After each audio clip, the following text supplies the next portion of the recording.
نیا اسلامی سال شروع ہونے والا ہے۔ محرم الحرام کا مہینہ بالکل اب قریب ہی ہے اور ہم اس کا چاند دیکھنے کے لیے بےتاب ہیں۔ تو سنی دعوت اسلامی کی جانب سے آج ایک انٹرسٹنگ ٹاپک لے کر میں آپ کی خدمت میں حاضر ہوں، جس میں ہم یہ دیکھیں گے کہ اسلامی ہجری سال کا آغاز کب اور کیسے ہوا، اور اس کے پیچھے کیا محرکات ہیں، کیا چیزیں اس کے پیچھے، اس کی ریزننگ کیا ہے، اس کی وجوہات کیا رہیں کہ ایک ہجری کیلنڈر کو رائج کیا گیا۔ ہجری سن کے بارے میں ہم سمجھنے کی کوشش کرتے ہیں۔ اس دنیا فانی میں الگ الگ قسم کے مختلف ڈیفرنٹ تقویمیں اور سن رائج ہیں، جس میں عیسوی سن ہے، آپ جس کو پھر گریگورین کیلنڈر بولتے ہیں وہ بھی ہے، پھر ہمارا انڈین ایک اپنا نظام ہے، چیتر، ویشاکھ، جیشٹ، آشاڑھ، اس طرح کے مہینے جس میں مانے جاتے ہیں۔ اور پھر ہمارا جو اسلامی ہجری سن ہے اس کو ہم سمجھنے کی کوشش کریں گے۔ اس کی گفتگو میں ہم نہیں جائیں گے کہ دوسرے جو سن ہیں ان کے پیچھے کیا میننگ ہے، ہمیں آج اسلامی سال کے بارے میں سمجھنا ہے۔ مگر اتنا میں آپ کو بتا دوں کہ کچھ کیلنڈر جو ہوتے ہیں وہ سولار ہوتے ہیں، یا کچھ کیلنڈر جو ہوتے ہیں وہ لونار ہوتے ہیں۔ سولار جو سورج سے تعلق رکھتے ہیں، لونار وہ ہیں جو چاند سے تعلق رکھتے ہیں، چاند سے متعلق ہیں۔ اس میں کبھی کبھی دونوں کا انٹریکشن بھی پایا جاتا ہے۔ ایسے بھی کچھ کیلنڈرز ہیں، اگر آپ اس کو سرچ کریں گے تو آپ اس کے تعلق سے معلومات حاصل کریں گے۔ اور ہمارا جو کیلنڈر ہے یہ قمری کیلنڈر ہے، لونار کیلنڈر ہے، ہجری کیلنڈر۔ اب یہ کس طریقے سے وجود میں آیا اس کی ہم کوشش کریں گے جاننے کی۔ سب سے پہلے ہم یہ سمجھیں کہ اسلامی سال کو تمام سالوں پر بہت اہمیت حاصل ہے۔ مثال دینی چاہوں تو یوں کہہ سکتے ہیں کہ جیسے پھولوں میں گلاب کو تمام پھولوں پر اہمیت ہے، ایسے ہی اسلامی ہجری سال کو دوسرے تمام کیلنڈرز پر اہمیت حاصل ہے۔ اور اس کی شروعات جو ہوئی ہے وہ اس لیے ہوئی ہے کہ جب بھی کوئی سن شروع ہوا اس کے پیچھے کوئی نہ کوئی شخصیت رہی ہے، کسی نہ کسی شخصیت کے نام سے، کسی نہ کسی شخصیت کی پیدائش سے، یا اس کی وفات سے، یا اس کی تخت نشینی سے اس کا تعلق رہا ہے، جس سے ہوتا یہ ہے کہ اس شخصیت کو تو لوگ پہچان لیتے ہیں، اس کا تعارف تو ہو جاتا ہے، مگر اس سے عام لوگوں کو کوئی فائدہ حاصل نہیں ہوتا جس سے عام لوگ کچھ دنیا میں پا سکیں یا آخرت میں کچھ پا سکیں۔ کسی راجا کے نام سے کوئی کیلنڈر آ گیا تو اب راجا کا تعارف تو ہو گیا، پرجا کا کیا ہوگا؟ اس کا کوئی پروویژن اس میں نہیں ہوتا۔ لوگ تاریخ کو کس طرح متعین کرتے تھے، کس بنیاد پر، اس کے تعلق سے مختلف ہمارے سامنے چیزیں آتی ہیں۔ اس میں سے کچھ میں آپ کے سامنے رکھوں۔ کعبۃ اللہ شریف کی تعمیر سے قبل، اس سے پہلے بنو اسماعیل جو تھے وہ حضرت سیدنا ابراہیم علیہ نبینا علیہ الصلوۃ والسلام کے آگ میں ڈالے جانے کے دن سے تاریخ کا حساب کرتے تھے، جس دن آپ کو آگ میں ڈالا گیا تھا۔ اور تعمیر کعبہ جب ہوئی اس کے بعد تعمیر کعبہ سے تاریخ کو گننا شروع کیا انہوں نے، کہ جس دن کعبہ تعمیر ہوا، جس کا ذکر قرآن پاک میں ہے۔ ابراہیم علیہ السلام اور اسماعیل علیہ السلام خانہ کعبہ کی تعمیر کر رہے تھے، تو جب تعمیر مکمل ہوئی تو انہوں نے دعا کی، ربنا تقبل منا انک انت السمیع العلیم، تو اس دن سے انہوں نے تاریخ کا حساب رکھنا شروع کیا۔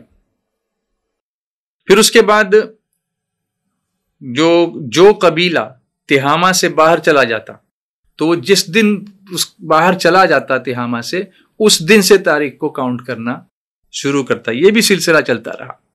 تو اس طریقے کا سلسلہ حضرت سیدنا کعب ابن لؤی رضی اللہ تعالی عنہما کی وفات تک جاری رہا۔ پھر جب ان کی وفات ہو گئی سیدنا کعب کی، تو اس دن سے تاریخ کا حساب رکھا جانے لگا۔ کتنا ڈیفرنٹ یہ سلسلہ چلتا رہا۔ اور پھر جب واقع فیل پیش آیا، اب یہ واقع فیل کیا ہے؟ تو حضور صلی اللہ علیہ وسلم کی ولادت پاک سے تقریباً 50 دن قبل ابرہہ نام کے بادشاہ نے لشکر لے کر، ہاتھیوں کا لشکر لے کر، فیل عربی میں ہاتھی کو کہتے ہیں، ہاتھیوں کا لشکر لے کر خانہ کعبہ پر چڑھائی کی تھی، جس کو سورۃ الفیل میں اللہ تعالیٰ نے قرآن پاک میں نازل فرمایا ہے الم تر کیف فعل ربک باصحاب الفیل، اس لیے اس کو واقع فیل کہتے ہیں۔ تو پھر اس تاریخ سے حساب رکھا جانے لگا، اور پھر حضرت امیر المؤمنین سیدنا فاروق اعظم رضی اللہ تعالیٰ عنہ کی خلافت کے دور میں ہجری سن کا آغاز ہوا۔ خلیفہ دوم، خلیفہ ثانی امیر المؤمنین حضرت سیدنا عمر بن خطاب رضی اللہ تعالیٰ عنہ کے زمانے میں، ان کی جب خلافت تھی اس زمانے میں دو شخص تھے، ان کا آپس میں کسی لین دین کے معاملے میں اختلاف ہو گیا۔ اب یہ معاملہ امیر المؤمنین فاروق اعظم رضی اللہ تعالیٰ عنہ کی بارگاہ میں پہنچا، عدالت میں مقدمہ پیش کیا گیا۔ تو جو مدعی تھا، جو کلیمنٹ تھا، اس نے کہا کہ ہم نے ان کو کچھ پیسے دیے تھے لیکن انہوں نے لوٹائے نہیں۔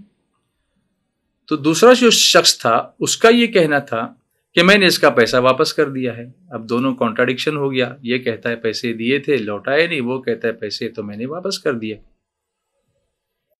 چنانچہ ہوا یہ کہ دونوں کے درمیان جو ایگریمنٹ ہوا تھا، معاہدہ ہوا تھا، اس کے کاغذ منگائے گئے کہ بھی لے کر آؤ، کیا تمہارا کانٹریکٹ تھا یا اگریمنٹ تھا۔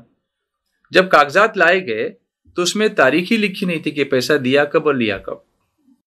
یہ ایک بڑا مسئلہ پیدا ہو گیا۔ یہ ایک محرک بنا، ایک ریزن بنا کہ اب تاریخ مرتب کی جائے، ایک کیلنڈر ہونا چاہیے جس پر تاریخ لکھی جائے جس کا تعلق کسی اہم اسلامی واقعے سے ہو، وہاں سے ایک ذہن بنا۔ ایک ریزن یہ بتایا جاتا ہے۔ دوسرا ریزن یہ ہے کہ حضرت عمر رضی اللہ تعالیٰ عنہ کے زمانے خلافت میں حضرت ابو موسیٰ اشعری رضی اللہ تعالیٰ عنہ یمن کے گورنر تھے۔ یمن آج بھی ہے، تو اس وقت حضرت ابو موسیٰ اشعری رضی اللہ تعالیٰ عنہ وہاں کے گورنر تھے۔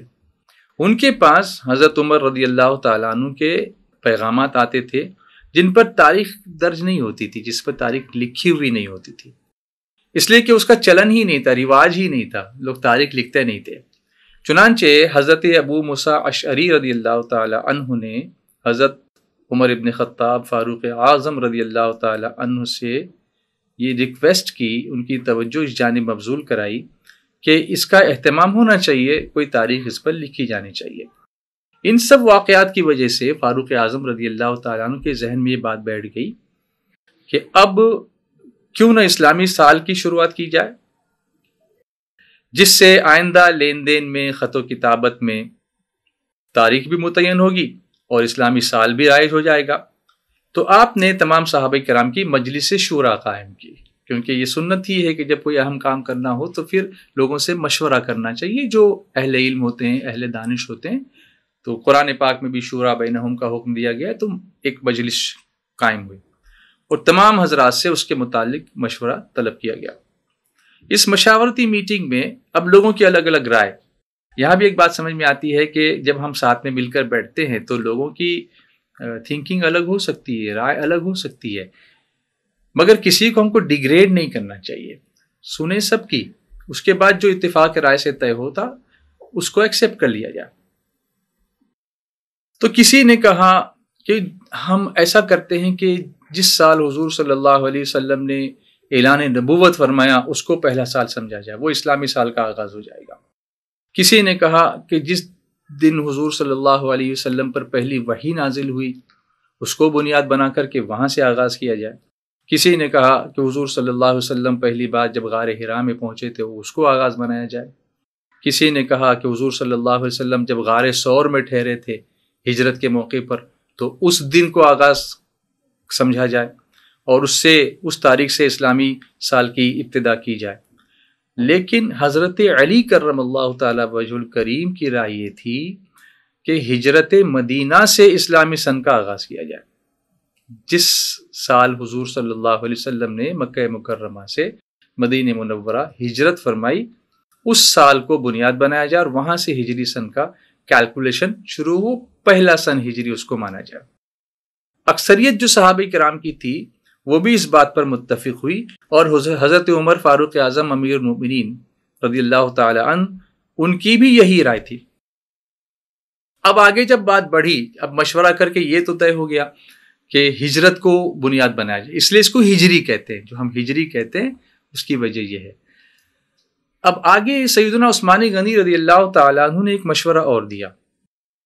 آپ نے فرمایا کہ ہجرت جو ہے نا وہ محرم میں نہیں ہوئی ہے، مگر ہم سال کا آغاز محرم ہی کے مہینے سے کریں گے۔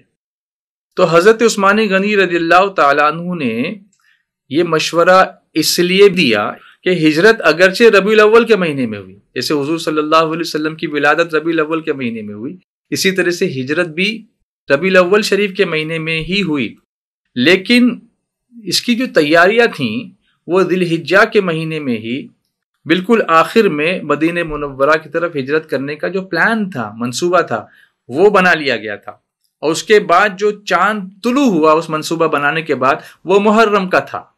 تو اس طرح یہ ساری نسبتیں اس طرح کنٹینیو ہوئیں، یعنی ہجرت کا پلان ذی الحجہ میں بنا، اس کا ایگزیکیوشن کا سسٹم جو شروع کیا گیا وہ محرم میں ہوا، اور ایکچوئل ہجرت جو ہیپن ہوئی وہ ربیع الاول میں ہوئی، جو حضور کی ولادت کے مہینے سے بھی کوئنسائڈ ہو رہی ہے۔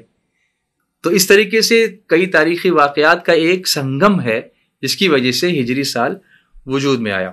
چنانچہ باتفاق رائے 17 ہجری میں ہجرت مدینہ سے منسوب ماہ محرم الحرام سے اسلامی سال کا آغاز ہوا۔ ہجرت ہوئی تھی، اس کے 17 سال کے بعد یہ سسٹم لایا گیا، اس کو سمجھیں، اتنے سالوں کے بعد یہ سسٹم اس کا آغاز ہوا۔ اب اس کا جو سگنیفیکنس ہے اس واقعے کا کہ صحابہ نے یہ ذہن کیوں دیا، میں نے آپ سے کہا نا کہ جو دوسرے سال ہیں، جو دوسرے کیلنڈرز، اس کے پیچھے کچھ محرکات ہیں، کسی راجہ کی پیدائش، کسی راجہ کی وفات، کسی کی تخت نشینی، کسی کی تاج پوشی، تو وہ ہسٹری سے لوگوں کو کنیکٹڈ رکھنا چاہتے تھے۔ صحابہ کو یہی ذہن تھا کہ اگر ہم اس کو بنیاد بنائیں گے تو اس کے پیچھے سبب یہ ہوگا کہ سال کے آغاز سے ہی مسلمانوں کے ذہن میں، ان کے دماغ میں ہجرت نبوی کی یاد تازہ ہو جائے گی، اور اس سے یہ بھی تازہ ہو جائے گی بات کہ یہ ہجرت جو تھی وہ اسلام کی سربلندی کے لیے تھی، اعلاء کلمت الحق کے لیے تھی۔ اکثر لوگ ہجرت کرتے ہیں، آج بھی لوگ ہجرت کرتے ہیں، جانور بھی ہجرت کرتے ہیں۔ اگر آپ افریقہ کے، کینیا کے، مسائی مارا کے میدانوں میں جا کے دیکھیں تو لاکھوں جانور سال میں 2 مرتبہ ہجرت کرتے ہیں، لیکن ان کی ہجرت کھانے پینے کے لیے ہوتی ہے۔ انسان ہجرت کرتا ہے ڈالر کمانے کے لیے، امریکہ چلا جائے گا، پاؤنڈ کمانے کے لیے انگلینڈ چلا جائے گا، ساؤتھ افریقہ چلا جائے گا، یا پھر گلف میں چلا جائے گا۔ تو اس ہجرت کا بھی محرک کیا ہے؟ کمائی ہے، پیسہ ہے۔ لیکن یہاں کاروبار تھا، گھر بار تھے، رشتہ دار تھے، محلہ تھا، وطن تھا، سب چھوڑا صرف اسلام کے لیے۔ تو یہ یاد تازہ ہو جائے کہ ہجرت کس لیے کی تھی؟ ایمان بچانے کے لیے، اسلام کی سربلندی کے لیے، اسلام کے فروغ کے لیے، اسلامی نظام کو قائم کرنے کے لیے۔ تو جیسے ہی نیا اسلامی سال آئے گا یہ سارے واقعات فلیش ہوں گے ہمارے ذہن میں کہ ہجرت اس لیے تھی۔ کیا آج ہم اس لیے ہجرت کہیں اور جانے کی بات تو چھوڑو، اپنا گھر چھوڑ کے ہم مسجد تک جانے کو میں سستی محسوس کرتے ہیں؟ اتنی سی ہجرت بھی ہم سے نہیں ہوتی۔ گناہوں سے نیکیوں کی طرف ہجرت، گناہوں سے تقوی اور پرہیزگاری کی طرف ہجرت، یہ ساری چیزیں یاد آ جائیں ہم کو، اس لیے ہجری سال کی بنیاد رکھی گئی۔ قربان جائیے ان پاک ہستیوں پر، ان پاک نفوس قدسیہ پر جنہوں نے اسلام کی حفاظت کے لیے، کلمہ حق کی سربلندی کے لیے، اس کی سرفرازی کے لیے تن من دھن کی بازی لگا دی، نہ مال دیکھا، نہ جان دیکھی، نہ گھر بار کی پرواہ کی، نہ آبا و اجداد کی محبت اسلام پر غالب آ سکی، بس اللہ اس کے رسول کی محبت میں سرشار ہو کر سب کچھ چھوڑ کر ایک آواز پر، وہ رسول اللہ کی آواز تھی صلی اللہ علیہ وسلم، لبیک کہتے ہیں مکہ مکرمہ سے مدینہ منورہ کی طرف ہجرت اختیار کی۔ اور جب وہاں پہنچے تو آپس میں جو مواخات ہوئی، جو بھائی بندی ہوئی، جو بردرہڈ قائم کی، حضور صلی اللہ علیہ وسلم نے ایک مہاجر صحابی کو انصار صحابی میں سے ان کو بھائی بنا دیا، ان کو ان کا بھائی بنا دیا، ان کو ان کا بھائی بنا دیا، اور پھر ان کے پاس جو تھا نا وہ سب اپنے بھائی کے لیے اس میں سے آدھا انہوں نے وقف کیا۔ 2 گھر تھے تو 1 گھر ان کو دے دیا، 2 باغ تھے تو 1 باغ ان کو دے دیا، 2 دکانیں تھیں بازار میں تو 1 ان کو دے دی، 2 بیویاں تھیں تو 1 کو طلاق دے دی، اور ان کو کہا کہ تم کو جو پسند ہو اس سے نکاح۔ کیا قربانی تھی یہ! حضور صلی اللہ علیہ وسلم نے حضرت علی کرم اللہ تعالیٰ وجہ کریم کو اپنا بھائی بنا لیا. تو یہ جو مواخات کا معاملہ ہوا، ہر چیز کو شریک کیا، اس سے یہ بھی یاد تازہ ہو جاتی ہے کہ اپنے مسلمان بھائیوں کے لیے اس طرح کی قربانی دینا، ان کی مدد کرنا، ان کے ساتھ محبت کرنا، ان کو سپورٹ کرنا، ان کو ضرورت ان کی پوری کرنا، یہ ساری یاد بھی اسی ہجرت کی وجہ سے تازہ ہوتی ہیں. اس لیے ہجری سال کو رائج کیا گیا تاکہ ہجرت کے پیچھے جو چیزیں کار فرما تھیں اس کا مقصد لوگوں کے سامنے آ جائے، اور جیسے ہی نیا اسلامی سال اس کا چاند طلوع ہو تو ہم سب فلیش بیک میں جائیں، مدینہ منورہ کے ان واقعات کو یاد کریں، اور اس کے بعد ہم بھی اپنے اندر یہ قربانی کا جذبہ پیدا کریں، اسلام کی سربلندی کا جذبہ پیدا کریں، اور اپنے مظلوم اور مجبور بھائیوں کی امداد کریں. اگر ہم ایسا کرتے ہیں تو ہمارے بھائی مضبوط ہوں گے، مجبور نہیں رہیں گے، آپس میں محبت بڑھے گی، اور اسلام ایک اخوت کے ساتھ ایک عظیم طاقت بن کر کے ابھرے گا. مجھے امید ہے کہ آپ نے آج اس کے پیچھے جو محرکات کار فرما تھے ہجری سن کے پیچھے، ان کو اچھی طریقے سے سمجھ لیا ہوگا.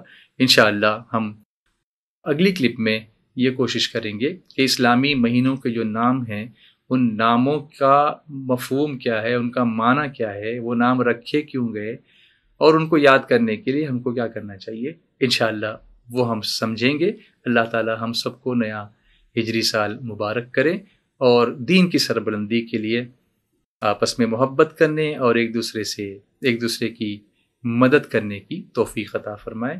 وما علینا الا البلاغ. السلام علیکم ورحمۃ اللہ وبرکاتہ. آج ہی SDI چینل کو سبسکرائب کریں، بیل آئیکن پر کلک کریں. ہماری حوصلہ افزائی کے لیے کمنٹس، لائک اور شیئر بھی کرتے رہیں.